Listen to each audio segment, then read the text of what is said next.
आज मेंटेनेंस से स्टार्ट करेंगे। तो हमारा जो है वो न्यू टॉपिक है आज, मेंटेनेंस। राइट ऑफ मेंटेनेंस और अ लिमोनी, it means that the things against which husband is liable to provide to his family in result of the labor provisions of subsistence is called maintenance. Following things come under the maintenance: food, which is cooked, baked. Number two, separate house or separate passage for incoming and outgoing. Number three, clothes which are stitched. If there is contract that no maintenance shall be applied to be provided, presumption shall go in favor of the wife and it shall remain payable. अच्छा, maintenance जो है, ये maintenance के अंदर जो चीजें यहाँ पर लिखी हुई है ये भी आती हैं, और उसके अलावा जो है एक्स्ट्रा खर्चा जो है वो भी देना होता है हस्बैंड को अपनी वाइफ को। वाइफ के और बच्चों का जितना भी मेंटेनेंस है वो सारा हस्बैंड की जिम्मेदारी है अकॉर्डिंग टू इस्लामिक लॉ। ठीक है, ये उनका राइट है, ये उनको देना है और हर हालत में इससे वो किसी भी सूरत में डिनाई नहीं कर सकता है। अच्छा, अब इसके अंदर जो है ना वाइफ का जो मेंटेनेंस है वो आफ्टर मैरिज जो है वो सिर्फ वाइफ का मेंटेनेंस स्टार्ट हो जाएगा। ठीक है, अब जो बच्चे हैं, अगर मिसाल के तौर पर दोनों में सेपरेशन भी हो जाती है, डाइवोर्स भी हो जाती है, तो अगर कोई इश्यूज या बच्चे होंगे तो उनका मेंटेनेंस उसको हर हालत में देना होगा, और वो मेंटेनेंस वो कभी भी मना नहीं कर सकता देने से। ठीक है, और उसके अलावा जो है जो वाइफ का मेंटेनेंस है वो अगर अपनी मर्जी से घर छोड़कर जाएगी अपने हस्बैंड का और अपने राइट्स जो उसके ऊपर ऑब्लिगेशन है उसको पूरा नहीं करेगी, तो डिसोबीडिएंट वाइफ की कैटेगरी में उसको जो है वो डाल दिया जाएगा, और इस तरह से उसका राइट ऑफ मेंटेनेंस जो वेव हो जाएगा, यानी खत्म हो जाएगा। वेव तो उस सूरत में होगा अगर वो खुद ना ले, लेकिन वैसे ही जो है वो रिलिंग्विश यानी खत्म हो जाएगा बहरहाल। तो कोर्ट ऑफ लॉ में भी जाएगी अगर वो, तो उसके लिए भी उसको प्रूव करना पड़ेगा कि उसके हस्बैंड के का घर उसने अपनी मर्जी से नहीं छोड़ा बल्कि उसने उसको निकाल दिया। लेकिन अगर ऐसा केस फाइल होता है, उसके अंदर अगर हस्बैंड आके कहता है कि ठीक है ये मेरे साथ चलकर रहे और मैं जो है इसको मेंटेनेंस देने को तैयार हूँ, तो वाइफ को जाना होगा। और अगर वो नहीं जाएगी तो इसी सूरत हाल में क्या होगा कि वो फिर मेंटेनेंस लेने का राइट भी उसका जो है वो ऑटोमेटिकली खत्म हो जाएगा। अब मेंटेनेंस के अंदर क्या क्या चीजें आती हैं, अगर हम वाइफ की बात करें तो वाइफ की हर तरह की फैसिलिटी, खाना पीना, उसकी हेल्थ का ख्याल रखना, उसको कपड़े दिलाने, और इसके अलावा भी उसको अगर जेब खर्च के पैसे देना, ये सब चीजें मेंटेनेंस में आती हैं।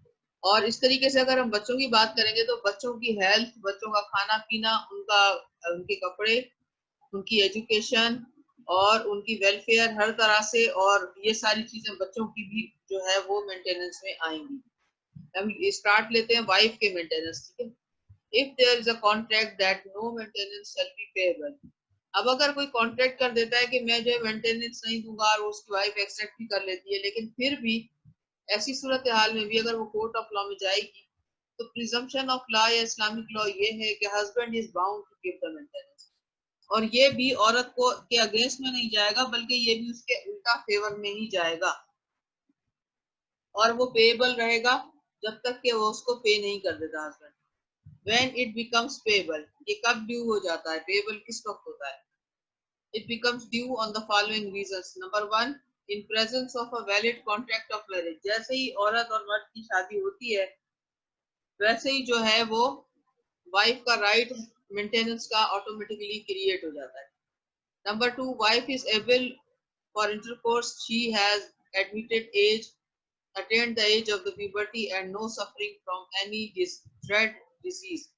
यानी मिसाल के तौर पर अगर निकाह हुआ है लेकिन वाइफ माइनर है और अपने पेरेंट्स के साथ रहती है तो ठीक है, ऐसी सूरत हाल में मेंटेनेंस ड्यू नहीं होगा। लेकिन जैसे ही अगर वो प्यूबर्टी की एज को पहुंचेगी और जो है वो रुखसती हो जाएगी, तो और वो बीमार भी नहीं है किसी लंबी बीमारी की वजह से और वो अपने हस्बैंड के राइट्स पूरे कर सकती है, तो ऐसी सूरत हाल में मेंटेनेंस ड्यू हो जाएगा। If she goes to her parents and neither husband invite her nor she refuse to come shall establish the claim of maintenance. अगर वो अपने माँ बाप के घर मिलने के लिए किसी भी काम से या किसी भी तरह वो जाती है और इस तरीके से वो हस्बैंड उसको लेने नहीं जाता और उसको वापस लेके नहीं आता और वो भी आने से मना नहीं करती है, तो मेंटेनेंस ड्यू होगा। लेकिन अगर उसका हस्बैंड उसको लेने जाता है, वो आने से इनकार कर देती है और अपनी मर्जी से घर छोड़कर जाती है तो फिर ये मेंटेनेंस नहीं ले सकती अपने हस्बैंड से।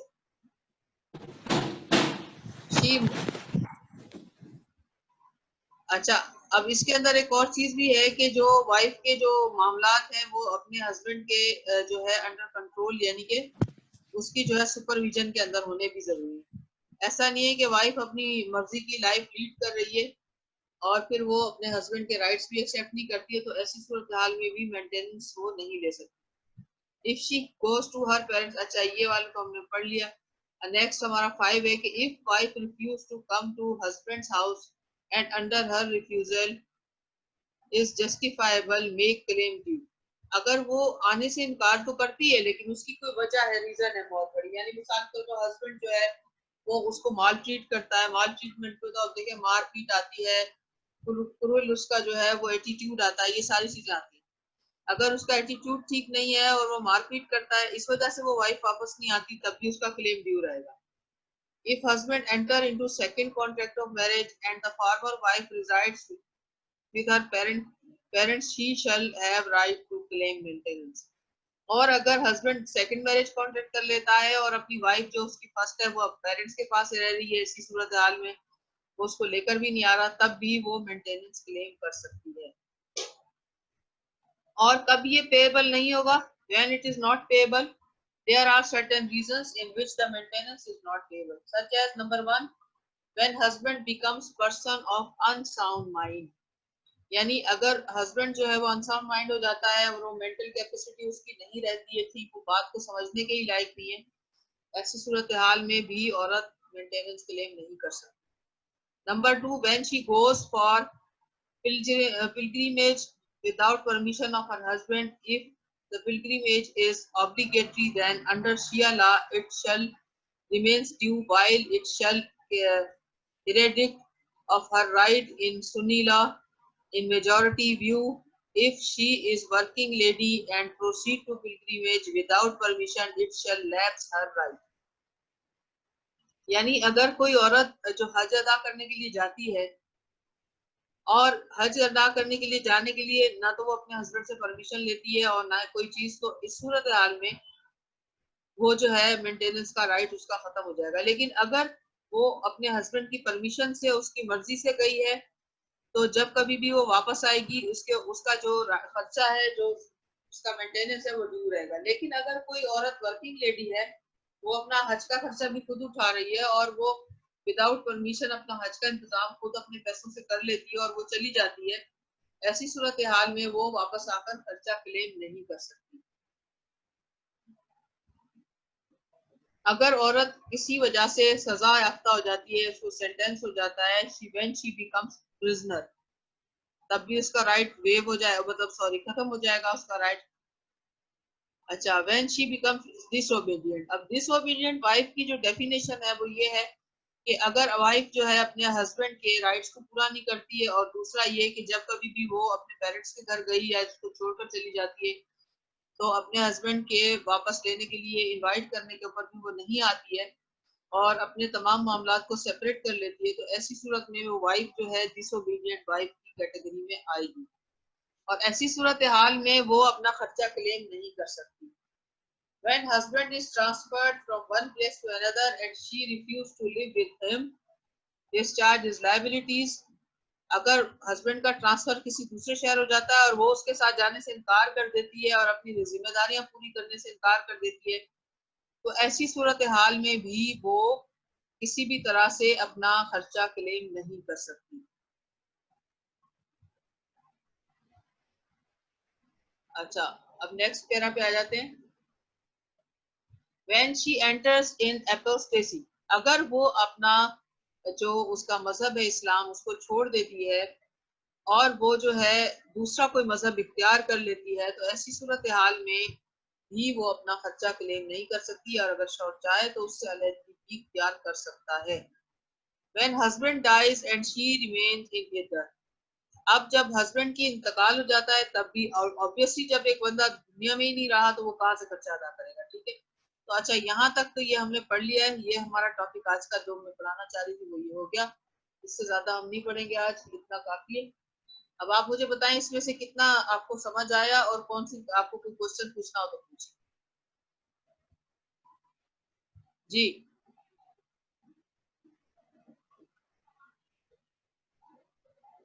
जी बताइए, आप लोगों को किसी को कुछ पूछना हो तो इस टॉपिक में से।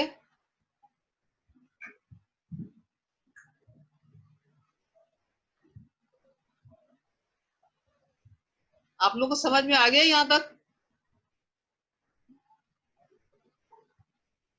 ये है हमारी समुद्री हदूद या मैरी टाइम बॉर्डर भी कहते हैं हम इसको, या फिर हम इसको कहेंगे कि ये जो है वो सी या टेरिटोरियल जो है वो territory of a state in sea. International law के जो है वो according to the international law of seas. ठीक है। अच्छा, इसके अंदर जो थोड़ी सी जो इंट्रोडक्शन है वो मैं आज आपको कराऊंगी, बाकी डिटेल में नोमान खुद पढ़ाएगा आपको। ठीक है। इसका इंट्रोडक्शन ये है कि history of law of seas जो है, फ्रीडम ऑफ सीज, ये रोमन लॉ जो है री न्यूलिस रेस कम्युनिस्ट से ड्रॉ हुआ था। The concept of the maritime belt और द टेरिटोरियल वाटर्स और द टेरिटोरियल सी जो है, इसको जो है इसको जो है extended claim for the territorial sea भी कहा जाता है। और 1982 के अंदर एक कन्वेंशन हुआ था, उसके अंदर जो है इन्होंने लॉ ऑफ सीज को जो है वो रिकमेंड करके उसको पास किया था। ठीक है। Adopted by United nation convention over the law of the seas, UNCLOS, third on the 10th December 1982, contains 320 articles and the 9 annexures। ये काफी लंबा चौड़ा जो है ये लॉ है और इसके अंदर उन्होंने बिल्कुल डिटेल के साथ इस चीज को डिस्कस किया हुआ है। अच्छा, इसके अंदर कुछ अमेंडमेंट्स जो है वो 1994 के अंदर की गई थी। इसके जो है वो 11th जो है वो इसके पार्ट के अंदर कुछ अमेंडमेंट्स हुई थी। Currently, it has 157 signatories and 153 state parties। यानी इस ये लॉ ऑफ सीज जो है ये उनके ऊपर एप्लीकेबल है जो ममालिक इसके या तो सिग्नेचरीज हैं या इन्होंने जिन्होंने इसको रेक्टिफाई किया है। रेक्टिफिकेशन तो समझ में आती होगी, आप लोगों को समझाया होगा सर ने कि rectification means accepting any law. ठीक है, जो इसको एक्सेप्ट करते हैं और जिन्होंने जो सिग्नेचरीज है 157 कंट्रीज है और जो इसमें पार्टी है लॉ ऑफ सी के अंदर वो 153 कंट्रीज हैं। ठीक है। अच्छा, इसकी जो लीगल सिग्निफिकेंस है वो क्या है? It is like a constitution of seas, यानी समुद्री हदूद को किस तरह से जो है वो डील करना है, तकरीबन ये एक तरह से उसका वहां का कॉन्स्टिट्यूशन भी है। ठीक है। It is the constitution of the seas, a single comprehensive convention encompassing all matters relating to the sea। Consensus on the territorial sea limits, उसके अंदर जो तकरीबन जितने भी ममालिक हैं उसका तमाम ममालिक का जो है वो कंसेंसस है। किस चीज के ऊपर? New legal regime of the EEZ क्या है? ये एक्सक्लूसिव इकोनॉमिक जोन है ये। अच्छा, एक्सक्लूसिव इकोनॉमिक जोन क्या है? जहां पर तमाम जितने भी जहाज हैं वो अगर इकोनॉमिक पर्पस के लिए या फिर जो है वो फॉर द पर्पस ऑफ जो है वो ट्रांसमिशन, यानी कि कोई सामान ला रहे हैं या ले जा रहे हैं उस पर्पस के लिए कुछ आते हैं तो उनको जो है वो वहां से गुजरने की इजाजत होती है। ठीक है। New legal regime of the international seabed area. Seabed area जो है हाई सीज के अंदर जितना भी, हाई सीज हम किसे कहते हैं? हाई सी हम कहते हैं उसको जो ओपन सी भी कहलाता है, जिस पर इंटरनेशनली तमाम ममालिक को जो है ये हकूक हासिल है कि वहां से वो अपनी जो भी उनकी जो उनकी समुद्री हदूद है वहां से जो है वो वहां पर रिसर्च कर सकते हैं, वहां से उनकी जहाज गुजर सकते हैं और वो वहां पर उनको जो है वो फ्लोटिंग की परमिशन है, उसमें उनको किसी भी मुल्क से इजाजत लेने की जरूरत नहीं है। ठीक है। Establishment of international tribunal for the law of seas, अब उसके तहत जो है वो एक ट्राइब्यूनल भी बनाया गया है। अगर समुद्री हदूद में किसी किस्म की खिलाफ वर्जी होती है या हाई सीज के अंदर इंटरनेशनल लॉ को की कोई ब्रेकेज होती है या वहां पर कोई किसी किस्म के मैटर्स होते हैं तो वो केसेस सारे के सारे उसी ट्राइब्यूनल के अंदर जाते हैं। जी, आर्टिकल 3 जो है इसका जो है प्रिवेल करेगा जिनेवा कन्वेंशन के ऊपर। आर्टिकल 3 जो है वो टेरिटोरियल सी के बारे में बात करता है, ठीक है, the breadth of the territorial sea, या फिर हम कहेंगे कि सॉवरेंटी। दूसरे लफ्जों में सॉवरेंटी का मतलब है कि हुकूमत किसकी कहां तक होगी, क्या उसकी हुदूद होगी। The sovereignty of a coastal state extend beyond its land, territory, and internal waters to an adjacent belt of the sea described as the territorial sea breadth। Article 3 है वो है हमारे पास 12 nautical miles from the base line. यानी base line जो होगी, base line हम किसे कहते हैं, जहां से समंदर जो है स्टार्ट होता है ना, जहां से समंदर स्टार्ट होता है उसे हम बेस लाइन कहते हैं, ठीक है। बेस लाइन से 12 नॉटिकल माइल्स तक, इवन ईस्ट तक भी चला जाता है ना। इसका जो इसको जो हम अगर जो म्यूनिसिपल लॉ की जो एप्लीकेशन है, यहाँ पर तो हम कह रहे हैं कि 12 नॉटिकल माइल्स तक सॉवरेंटी है। सॉवरेंटी का मतलब तो ये आपका कानून भी वहां अप्लाई होगा। अगर वहां कानून की खिलाफ वर्जी होती है तो आपकी स्टेट उनको ट्रायल भी ले सकती है, तो ट्रायल भी कर सकती है। उन मैटर्स को आप अपने म्यूनिसिपल लॉ के तहत हल करें। लेकिन उसके अलावा इसकी जो चली जाती है, इसकी जो लंबाई यानी जो इसको हम डील कर सकते हैं, वो इवन ईस्ट तक भी हम उसको कर सकते हैं। अच्छा, टेरिटोरियल सी जो है 12 नॉटिकल माइल्स है।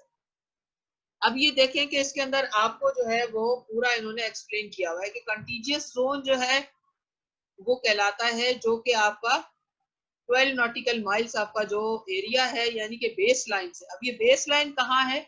बेस लाइन ये नहीं कि जहां से समंदर का बस पानी स्टार्ट हो रहा है वो बेस लाइन, वो बेस लाइन नहीं है। जहां पर जमीन खत्म होकर समंदर की गहराई हो गई है हमारे पास, जो है वो समंदर की गहराई 12 नॉटिकल माइल्स जो है वो ब्रेथ है, यानी डेप्थ के अंदर जाकर वहां से हम बेस लाइन जो है उसको नापना शुरू करेंगे। और वो कितनी होगी? वो हमारी होगी 12 नॉटिकल माइल्स।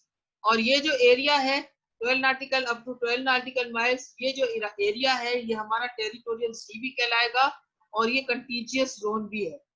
यानी कंटीजियस जोन यहाँ तक हमारा जो है वो जो है हमारा कानून भी लगेगा, हमारी जो अदालत है वो उसके अंदर फैसला भी कर सकती है, और अगर कोई खिलाफ वर्जी होती है तो वो केसेस हमारी ही कोर्ट के अंदर हम उसे प्रोसीड कर सकते हैं, ठीक है। कंटीजियस जोन के बाद ईज स्टार्ट हो जाता है ना, जिसे हम इकोनॉमिकल जोन भी कहते हैं, ठीक है। The contiguous zone is a band of water extended further from the outer edge of the territorial sea up to 24 nautical miles। यानी आपका जो कंटीजियस जोन है वो देखें 12 नॉटिकल माइल्स आपका टेरिटोरियल सी काउंट होगा, उसके बाद फर्दर 12 नॉटिकल माइल्स आगे कंटीजियस जोन होगा, और आपका कानून जो लगेगा वो आपका कंटीजियस जोन तक लगेगा। यानी आपका 12 नॉटिकल माइल्स तो आपका टेरिटरी होगी, आपके खुद के मुल्क की हुदूद हो गई है। लेकिन जो कंटीजियस जोन है यानी ये टोटल आपका जमीन से लेकर के ये हो जाएगा कितना, 24 या 24 नॉटिकल माइल्स तक चला जाएगा। 24 नॉटिकल माइल्स तक आपका अपना लॉ भी लगेगा और सारी चीजें आप कोर्ट भी उसके अंदर एडजुडिकेशन कर सकती है, ठीक है। और ये किलोमीटर्स में अगर हम देखें तो तकरीबन 44 किलोमीटर्स बनता है ना। और अगर हम इनको माइल्स के अंदर, सिंपल जो नॉटिकल माइल होता है उसमें और सिंपल माइल में फर्क होता है। नॉटिकल माइल जो है वो थोड़ा सा ऊपर की तरफ, उभार की तरफ होता है। अगर हम उसको टोटल मिलाकर माइल के अंदर उसको कन्वर्ट करेंगे तो ये बन जाएगा 27 नॉटिकल माइल, सॉरी 27 माइल्स होंगे from the base line within which a state can exert limit control for the purpose of preventing or punishing infringement of its custom, fiscal immigration of or sanitary। यानी even हम वहां पर उस पानी के अंदर अपना कोई भी जो हमारी एक्टिविटी है वो भी हम कर सकते हैं। वहां पर हम जो है वो अपना कोई अगर पानी डिस्चार्ज का है हम उसको वहां पर डालना चाहें वो डाल सकते हैं। वहां पर हम अपनी जो है वो रिसर्च कर सकते हैं, हर चीज तकरीबन हमें जो है वहां पर हासिल होगी फैसिलिटी। अच्छा जी, इसके अंदर आप देखें, इसके अंदर अगर हम इसकी जो हमारे पास ये पोजीशन बनती है वो इस तरह से बनती है कि आपका टेरिटोरियल जो आपका सी हो गया 12 नॉटिकल माइल हो गया, कंटीजियस जोन आपका हो गया 24 नॉटिकल माइल टोटल मिला के, और 12 नॉटिकल माइल्स के बाद फर्दर 12 नॉटिकल माइल्स हो गया, ठीक है। आपका जो ईज है वो स्टार्ट हो जाएगा 12 नॉटिकल माइल्स के बाद से स्टार्ट होगा और ये 200 नॉटिकल माइल्स तक होगा, यानी उसमें कंटीजियस जोन भी शामिल होगा, जो आपका एक्सक्लूसिव इकोनॉमिक जोन कहलाएगा, या जिसे आप ईज भी कह सकते हैं। वहां से शिप्स को आने जाने की परमिशन होगी, जो भी इनोसेंट पैसेज लेंगी। और जैसे ही आपका ईज खत्म होगा, वहां से टेरिटरी हाई सीज की स्टार्ट हो जाएगी। हाई सी वो एरिया है जहां पर आपके मुल्क का जो है आपका कानून नहीं लगेगा, और किसी भी मुल्क की जो बोट्स है वहां फ्लो कर सकती हैं, फ्लोट कर सकती हैं, उनको आप रोक नहीं सकते। वो वहां पर इवन अपना जो है किसी भी किस्म का जो है वो अपनी एक्टिविटी रिसर्च की हो गई या किसी किस्म की फिशिंग की, वो वहां पर कर सकते हैं, ठीक है। लेकिन आपका जो कानून होगा वो कंटीजियस जोन तक अप्लाई होगा, लेकिन जो एक्सक्लूसिव इकोनॉमिकल जोन है, जिसे जहां से जो है तमाम, जिसे हम ईज भी कहते हैं, वहां से तमाम शिप्स को इनोसेंट पैसेज की आपने परमिशन देनी होगी। और जो ओशियन फ्लोर है उसकी जो डिवीजन है वो देखिए किस तरह होगी। सबसे पहले आपका जो सबसे पहले स्टार्ट होगा आपका टेरिटोरियल जुरिसडिक्शन होगी, उसके बाद आगे सारी चीजें ये। अच्छा जी, हमारी क्लास का टाइम खत्म हो रहा है। अटेंडेंस ले लिया आपने वसीम? वसीम आपने अटेंडेंस ले ली? यस मैम, मैंने अटेंडेंस मार्क कर ली है। अच्छा ठीक है। अच्छा, ये जो है मैंने आपको इंट्रोडक्शन करवा दिया, बाकी सर नुमान आपको और भी जो है वो सी टेरिटरी आपको और डिटेल में पढ़ाएंगे इंशाल्लाह ताला। अच्छा, अभी हम यहीं पर स्टॉप कर लेते हैं और